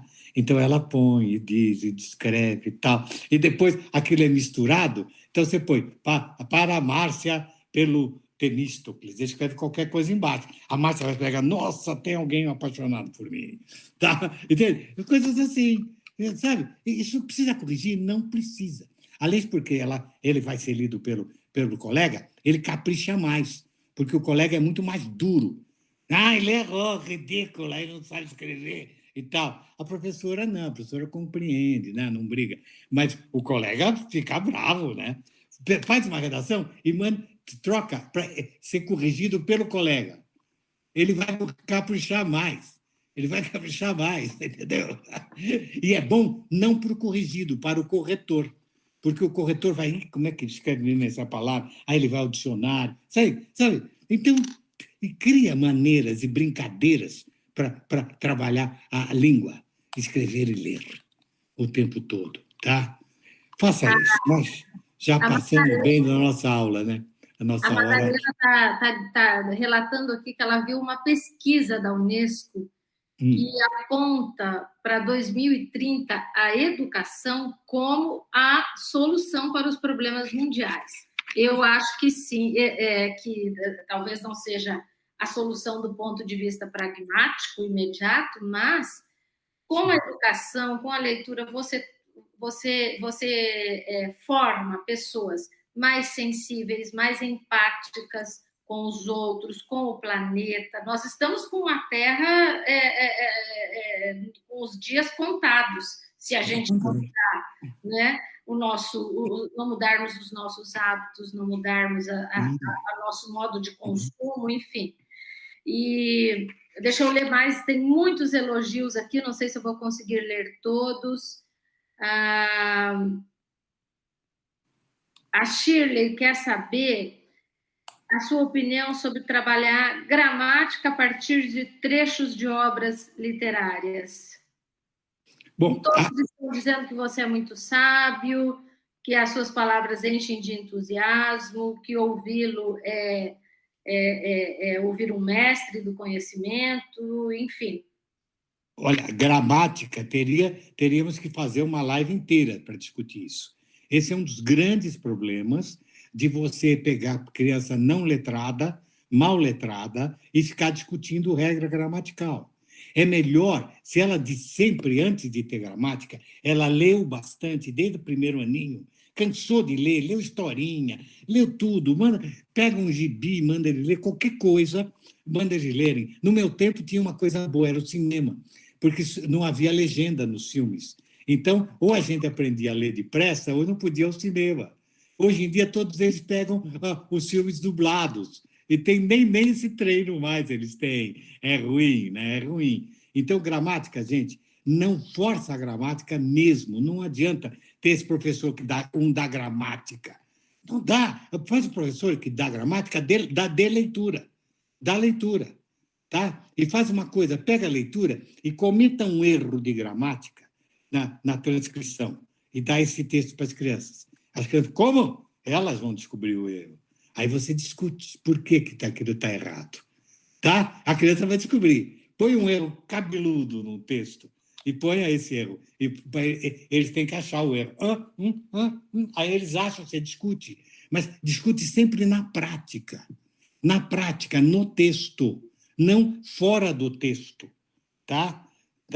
Não é, porque gramática, toda gramática, quem lê muito bem aprende gramática, sozinho. Aprende regra sozinho. Tem regras um pouco mais difíceis que aí depois a gente vai poder dar. Mas a gente vê, hoje em dia, todo mundo está errando o português. Você olha a televisão, entrou uma mania de usar um nome e um pronome para cada predicado. Sabe? O ministro do Supremo, ele disse que... Para que esse ele? Todo mundo está falando assim. Eu não sei porque até as pessoas cultas estão errando na gramática, imagina, então, coitada da criança. Tá? E não brigue pela gramática, brigue pela leitura, pelo treino. Ele se autocorrige. A criança se autocorrige, que lê muito. Ela lê muito, ela se autocorrige. Ela vai ampliando vocabulário, ela vai compreendendo a estrutura da língua. Vai, exatamente. À medida que ela vai... Bom, o tema gramática dá para a gente discutir 2 horas aqui. Melhor. E aí depois vai ter tempo de ensinar nem literatura nós falamos. Nós só falamos em educação, mas não tem outro assunto, viu? É educação. A Alessandra vai tentar agora passar um vídeo das atividades das crianças e das professoras que trabalharam com as suas obras durante esse mês aí que passou. Ela vai tentar compartilhar aqui pelo Meet e, se não der o áudio, ela vai passar só para o público, para que veja o trabalho que foi feito com as suas obras. Tá legal. Depois disso, a gente vai se encaminhando para o final dessa live. Já estamos com 1h30 de live. Se não conseguirmos aqui, a gente envia para o e-mail para o senhor para que você possa ver, tá bom? Faça isso. Tá? Raul, pode compartilhar, por favor.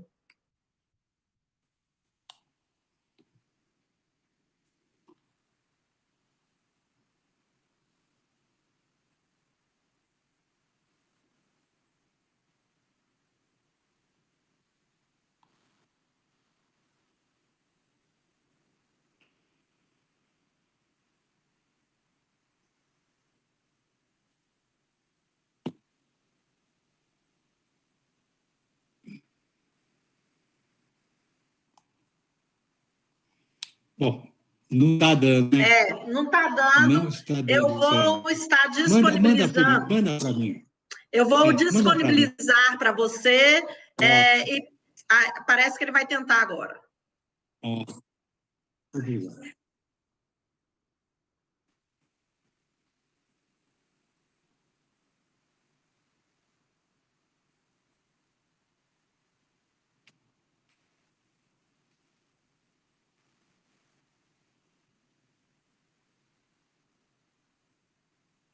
Bom, não está dando mesmo, já está muito tarde, né, querido? Professor. Vamos parar por aqui. De fato, não deu, a gente para por aqui. Vai tentar? Tá bom, foi ótimo.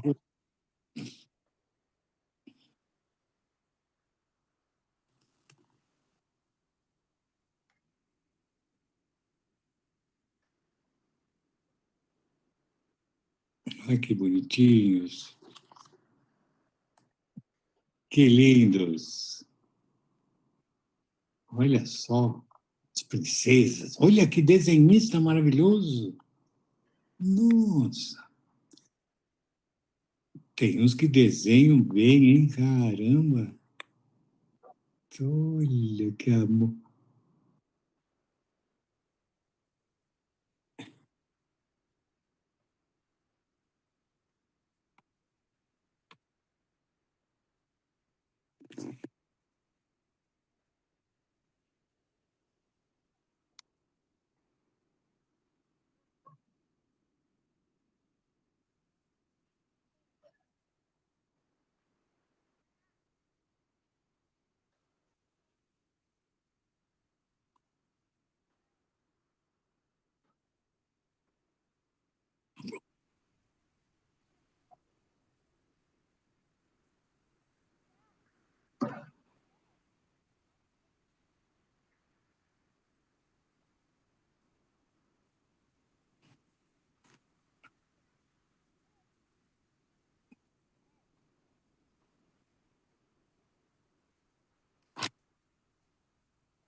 Enfim, muito bem. Muito bem, muito bem. Que linda a leitura da menina. Deixa eu falar uma coisa, meu amor. A mãe da Feurinha não morre, não. Eles no filme mataram. É melhor não ver o filme. Lê o livro. O filme tem nada a ver com o meu livro. É outra história, não tem nada a ver. O que acontece? Não está... Tudo que está naquele filme não é da história. Não está aparecendo não morre, mãe não morre. Não está aparecendo para o público. Esse é um erro dele. Não está aparecendo para o público. Eu vou colocar no Drive para o público enquanto E aí depois a gente encaminha para o senhor pelo e-mail, porque tem outros vídeos de outros alunos interpretando a sua obra também. Tá? A gente vai encaminhando para o final. Eu gostaria, inclusive, tá, de dar os parabéns aos professores que trabalharam, que nos enviaram. Lucileia, a gente vai colocar num Drive, a gente envia para vocês, tá? Eu estou colocando aqui o link do certificado para que vocês possam entrar e preencher a lista de presença. Eu gostaria de pedir à professora Esther e à professora Marinalva que, a partir das 13 horas de segunda-feira, viesse aqui na Casa da Cultura, porque nós ficamos muito felizes com os trabalhos que vocês enviaram. Professora Esther, da Escola Paulo Freire, que nos enviou o vídeo dos seus alunos. Professora Marinalva, do Centro de Educação Infantil, SEI Bruno Leonardo. É só uma pequena lembrança, mas gostaria que vocês viessem aqui. E os alunos que enviaram as atividades, nós também temos uma lembrancinha para eles. Então, a partir das 13 horas de segunda-feira, peça ao pai para trazer a criança aqui para a gente entregar e os professores. Né? A gente tem, né, o nome dos alunos que enviaram, e aí a gente comprou uma pequena lembrancinha para esses alunos. Tá? Querida, dá um tempo, eu preciso ir. Eu quero deixar um grande beijo para todo mundo de Juína, que já passamos bem da hora, tá? Então, um grande beijo, amo vocês muito. E, professores, força! Tá? Força! Nós que agradecemos demais, Pedro. Muito, muito obrigado a você, a Marta. Um beijo grande. Beijo, Martinha. Conosco. Tchau, meu amor. Estou te escrevendo, hein, Martinha? Obrigada. Marta, muito, muito obrigada. Agradecemos demais o seu apoio, a sua participação aqui com a gente. E em outubro, a gente te espera para o nosso ciclo de debates, onde você vai apresentar também. Nós já estamos partindo para o final também, tem muitos elogios a você, a live foi gravada, a quem está perguntando, algumas pessoas pediram para a gente continuar fazendo lives, né? Eu quero informar que o ciclo de palestras, ele ocorre todo mês, a gente faz uma. A próxima, atendendo a pedido de vocês, para que não fosse mais às sextas-feiras, vai ser no dia 14 de julho, em que a gente vai falar sobre educomunicação e os desafios do ensino remoto e híbrido, tá? E em agosto, nós teremos uma no dia 18 de agosto, falando sobre projetos de leituras exitosos, com exemplos de projetos, tá? Que vocês podem desenvolver. Né? Em setembro a gente ainda não sabe, mas em outubro já está confirmado o retorno da Marta, né, o mês das crianças, então nós vamos celebrar com autores infantis, né, e nós teremos a Marta e esperamos outros autores para estar participando com a gente. Né? Quem está aqui presente na live, a lista de presença vai ficar disponível assim que terminar a live, mais 15 minutos. Quero dar os parabéns aos professores que participaram, que enviaram as atividades, incentivar vocês a trabalhar a leitura. Nós temos, só não temos os últimos, né, Marta? Que ainda não chegou aqui. Então, mas a gente tem. Vamos combinar com você, para você pegar em Cuiabá. Eu já separei um pacote de 15 livros do Escrituras Animais e 15 do... As Coisas Cansadas das Mesmas Coisas, para a biblioteca aí infantil, tá? A gente só não tem esses, os outros livros da Marta, todos nós temos aqui. Os professores falaram do desafio que é, agora na quarentena, os alunos pegarem livros, mesmo na escola. Eu quero incentivar os professores aqui do município. Às vezes, a biblioteca das escolas está funcionando só meio horário. Aqui da biblioteca, nós funcionamos todos os dias, das 8 às 18. Incentive os pais a pegarem o livro aqui na biblioteca. Peça aos pais para entrarem em contato, ver como que faz a carteirinha. Eu vou passar o WhatsApp, vou falar devagarinho para vocês, tá? Que é o 99207-2550. Para que esses pais entrem em contato, pergunte como que pegue o livro, para que o delivery leve o livro até vocês, tá? Então, nós estamos aqui à disposição dos professores, dos alunos, né? O Raul está pedindo para informar. E aí, Marta, como está a sua disponibilidade, que ele gostaria de passar agora o vídeo no canal do YouTube para que os professores vissem, né? Aí a gente vai fazer uma segunda tentativa de pelo menos os vídeos, aí, Raul, você corta, de pelo menos os vídeos serem passados. Verônica, eu te aguardo aqui dia 14 de julho, a gente vai ter outra dia 14 de julho. Você tem condições de ficar mais uns minutinhos ou para a gente tentar? Sim, estou aqui. Então, vamos lá. Pode tentar, Raul.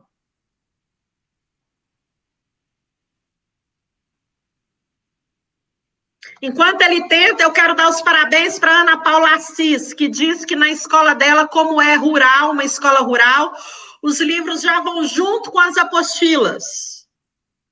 Ótimo. Vou colocar o número aqui que o Odair pediu.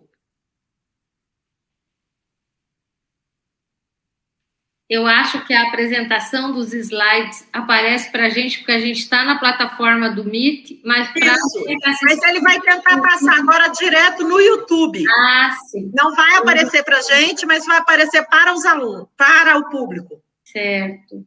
Pelo ODS.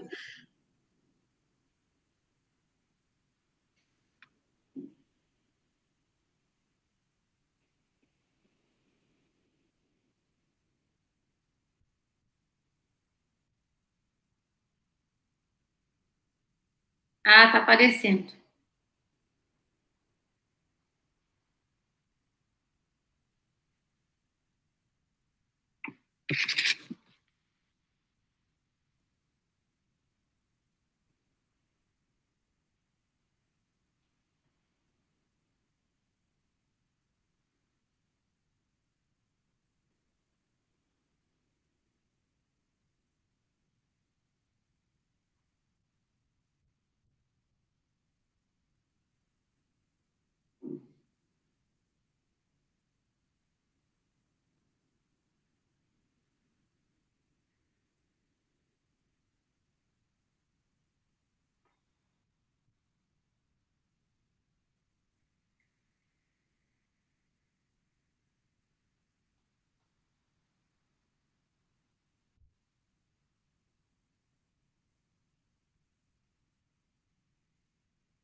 O Raul, o áudio não está saindo no canal.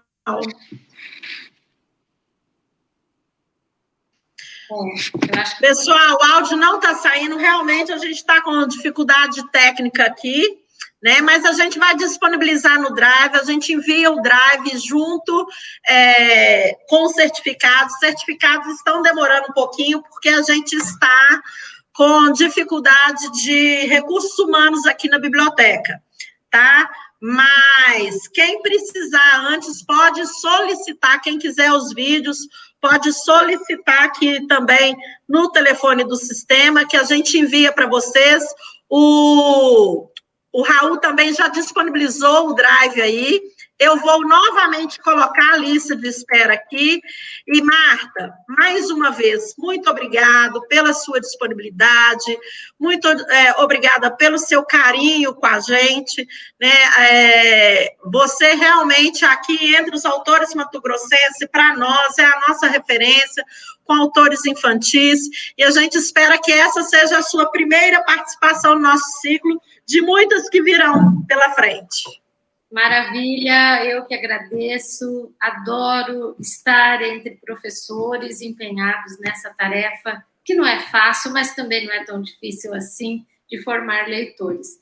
Muito obrigada, parabéns pelo trabalho de todos os professores e professoras, e seu e do pessoal da biblioteca, do prefeito, do secretário, enfim, essa força-tarefa, né, que é necessária para a gente mudar um pouquinho essa realidade difícil da leitura, dos índices de leitura no Brasil. Muito obrigada. Nós que agradecemos, e aqui está cheio de elogios aqui a você, tá? Todo mundo falando que foi um privilégio falar com você, que você é extremamente doce. Aqui, ó, a Anne falou, Marta, Coco e Bandeira, vocês são especiais. Né? Então, assim, só elogios, e a gente repassa os elogios realmente do público, que não há como agradecer, tá? Pessoal, é isso, por hoje a gente fica por aqui, e até o dia 14 de julho, em que a gente vai falar de educomunicação e os desafios do ensino remoto e híbrido. E também, a pedido de vocês, a gente vai começar às 17h15, para dar o tempo de vocês pararem a aula, tomar uma água, um café e começar a live. A gente tem todas as sugestões que vocês fazem, a gente tem lido, tem considerado. A vinda do Pedro Bandeira foi a partir da demanda de vocês, como formar leitores e tudo. Então, coloquem lá as suas sugestões para as próximas, porque nós vamos fazer pelo menos uma todo mês, tá? Um abraço e até a próxima.